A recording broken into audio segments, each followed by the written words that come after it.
Today, we're going to be talking about how to get faster growing, more potent plants out of your grow. But before we do, this video is brought to you by Real Growers Recharge. If you want stronger, healthier plants, if you want to grow bigger roots for bigger fruits, you got to check out Real Growers Recharge. Check it out over at realgrowers.com. And come on, you want to talk a little advanced grow knowledge today, man? Grow knowledge? Grow knowledge, man. Right. We're going to get some knowledge. All right, I'm down. You and other growers, I hear this word come up pretty frequently, crop steering. Crop steering, yes. It goes right over a lot of people's heads. I read an article about it recently that broke it down just very simply. And yeah, I understand it enough to explain it to you. Okay, so real quick, let's just explain what crop steering is, because there's like best practices. Sure. And then there's like more esoteric, nitty-gritty, kind of nerded out things that you can do in your grow. I know you don't like when I use big words, but the plant morphology is just the shape of the plant. So when you hear about crop steering, it's changing the plant morphology. It's changing the shape of the plant. Okay. You want to grow short, fat plants, or you want to grow tall, spindly plants. You know, sometimes for washing, you want to grow plants a little bit taller with a little more surface area. So there's different ways to manipulate the height and the performance of the plants. Okay, cool. So I guess based off of what you want the plant to do, there's things that you can do that steer it in that direction. Yeah, things with light, things with water, things specifically with environment. That's the one that I think is the easiest to manipulate, and it makes the most sense too. Okay, cool. So let's cover a couple of crop steering techniques to get faster growing plants and more potent plants. Yes. So let's start with the most practical one, which is adjusting your environment. This is also one of the most intuitive ones, one of the most easy ones to understand.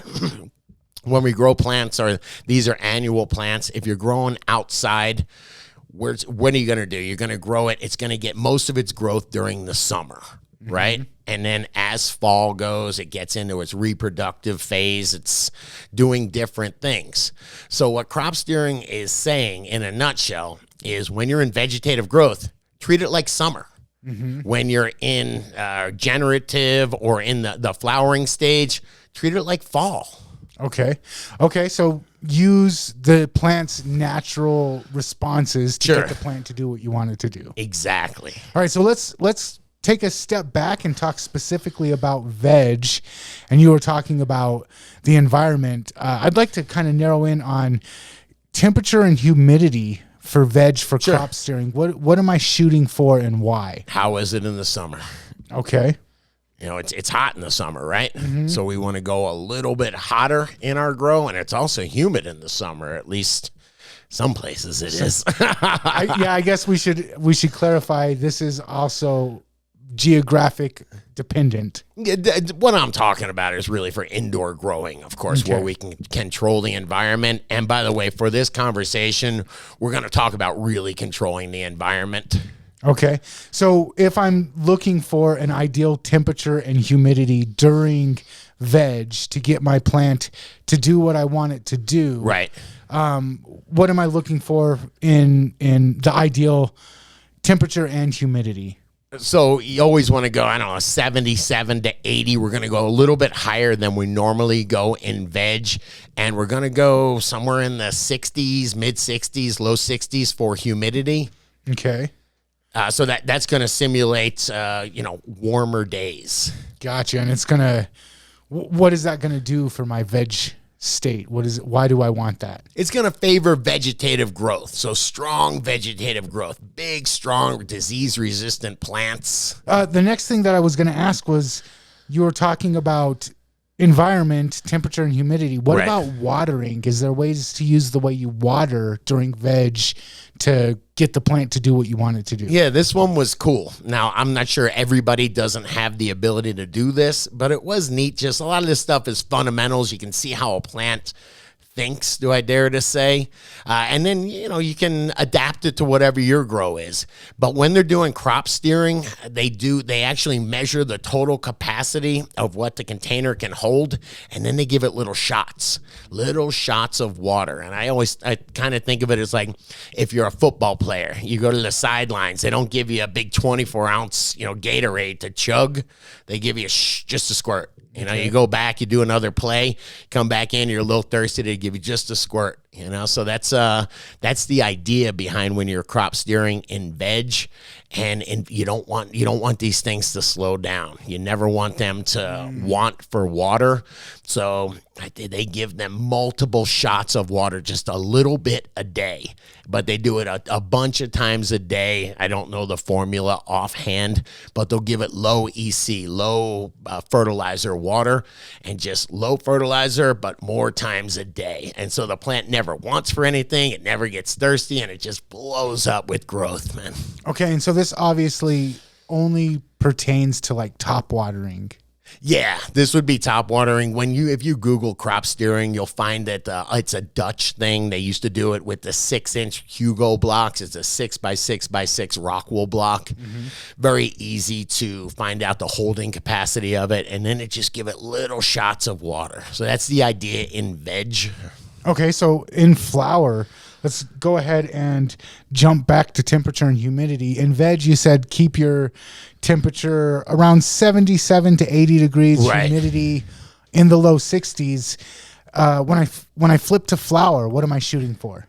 A little bit lower. You got to do what's practical, but if you can go a little bit lower, a couple degrees lower, 75, somewhere in there, you go too low, it really slows down the photosynthetic rate. But if you can go to like 75, and then the most important thing is bringing your humidity down. Bring your humidity down, we'll say right around 50%. So that's a big drop in humidity. Yeah, that's what the major thing is. When you're going into fall, or at least with crop steering, when you're simulating fall, you're getting a lower humidity is what I found to be the most important thing. Okay, and you mentioned simulating fall. When a plant realizes, or at least this type of plant realizes it's fall, what does that trigger the plant to do? It's generative stage, as they say, but it's flowering stage. So it knows that it's going through stress, or that things are changing, temperature is changing, humidity is changing. So it's putting more effort into flowering, into making those buds. Because it knows it's at the end of its life. Yeah. Okay. Yeah, we're giving it those little signals. Okay. We're just steering it to remember. It knows. It's been, these have been growing for hundreds of thousands of years. It knows when it's, that it's an annual plant and that it's going to die. And it knows what its purpose is, to push out flowers to attract some pollen. Which we're not going to do. No, sir. Okay, so temp, humidity, is there a difference in watering? There is. And this is something that it might be practical for all y'all. It's what they're doing in crop steering specifically is they start giving it more water, like longer shots of water, but less frequently. So now it starts going, hey, man, I don't know when I'm going to get another drink. It's getting dry over here. It's giving you a little bit of giving your plant a little bit of stress, and that stress signals to the flowers or to the plant that, hey, you better get going. It's getting less, it's getting a little rough out here. It's only going to get rougher, so you better get going, making sticky flowers that are going to attract some pollen. Oh, okay. And you were saying something about how in early spring, summer, there's a lot of rain and you might get pretty frequent shots of water as a plant. But then as summer ends and it comes closer to winter harvest time, the rain naturally starts becoming more sparse. So we're kind of tricking it into that pattern. And the humidity is probably getting lower. Okay. At least in my brain it is, okay? Yeah, okay. So a lot of this is just doing what the plant has naturally evolved to do and simulating that to get it to grow the way you want it to grow. That's why I wanted to bring it up. Some of this stuff really isn't replicable for most people, but if you do understand how the plant, I dare to say, thinks, it's going to help you be a better grower, I would think. Okay. Lights. This is something we haven't covered yet. How do lights affect your ability to steer your crops? Just a quick 1,000-foot overview. You know, there's the different colors in the spectrum will change the plant morphology. I feel smart using that word. It is really simple. Remember the metal halide lights, the blue light back in the day, and then it switched to an HPS, a red light, back when we were using those type of lights. The reason is because blue has a specific effect on plant morphology. Blue tightens the internodes, the internodal spacing, making it a short, dense plant. The reds space it out a little bit. If you've ever grown with the HPS, the first couple weeks of putting an HPS light on, your lights stretch like crazy. So yeah, even that kind of light changes morphology, and they're playing with it. They're playing with like the far red lights. They've played around with that. Shout out to Shane from Migro and Bruce Bugby. But real quick, yes, for practicality purposes, I remember during veg, you'd want it to stay kind of short and squat. So for what reason? Just so it doesn't grow into the light, so you got more room for big flowers to grow. Okay, and then first couple of weeks of veg, I remember you'd want that stretch so that you'd have more flower. First couple weeks of flower, yeah, you'd want that stretch, because what would be stretching is your colas. You're hoping that all those stretch into a cola with, you know, lots of flowering sites on there, and yeah, that's the idea.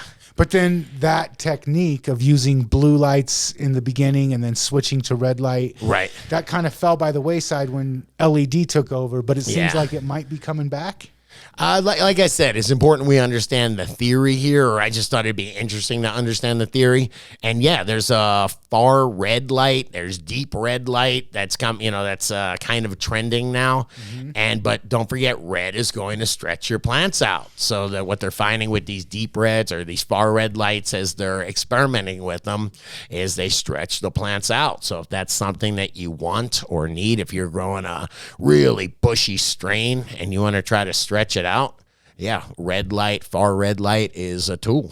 Those are my best tips for steering crops. I know it's a big topic, but if you have a suggestion or if I missed something, please let me know in the comments. And if you like this video, please hit that like button, hit that subscribe button, and check out the other couple videos YouTube's recommended.